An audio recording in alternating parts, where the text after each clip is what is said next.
Hello, my dear students. Today we will discuss chapter number 3, Nature of Matter.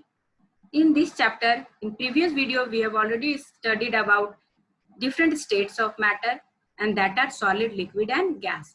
Today we will know about dissolution and also about dissolution of solid in water, dissolution of liquid in water and also about dissolution of gases in water. So let's start the topic. What is dissolution? When one substance mixes completely with another substance to give a clear solution, we say it has dissolved. The property by which a substance dissolves in another substance is called dissolution. For example, if we add salt in water, the salt gets dissolved and it gives clear solution of salt and water. Water can dissolve a large number of substances in it. In the picture, we can see salt dissolves in water. Next, about dissolution of solids in water. Some solids get dissolved in water.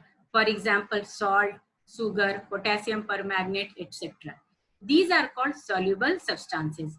Some solids do not get dissolved in water. For example, sand, rock, marble, etc. These are called insoluble substances. And in the picture, we can see sugar plus water makes sugar solution. Sand plus water, no solution. Now we will know about what is solubility. The maximum amount of a substance that can be dissolved in a given volume of water is called the solubility of that substance in water. For example, if we add sugar in a glass of water, it will get dissolved easily.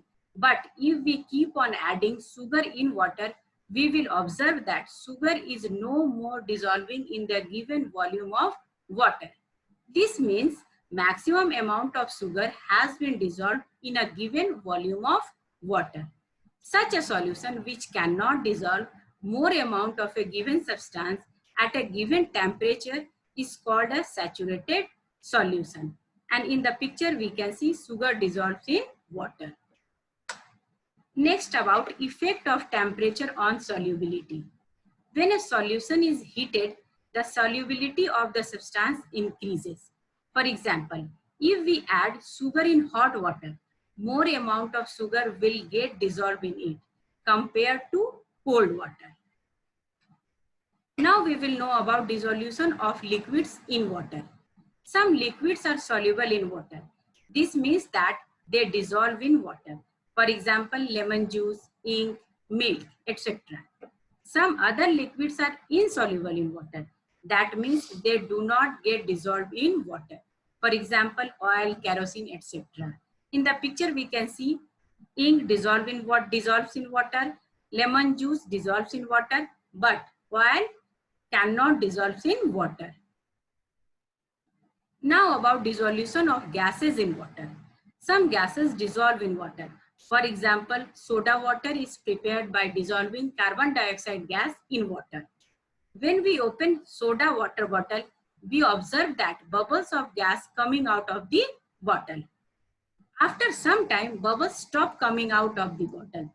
This shows that all the gases dissolved in that water escaped from it. So we can conclude that the solubility of a gas in water decreases with an increase in temperature. Now what we learned? We learned that some substances dissolve in water, while some other do not dissolve in water. The solubility of a solid in water generally increases on increasing the temperature. Solubility of a gas in water decreases on increasing the temperature. Soluble means substance that can be dissolved in a solvent. And here we can see sugar can be dissolved in water.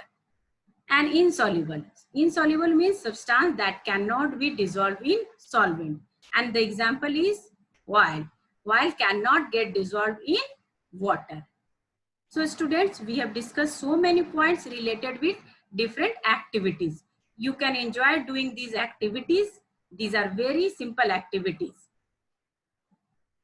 And to know more about solid, liquid and gases, you can watch on my YouTube page. Thank you.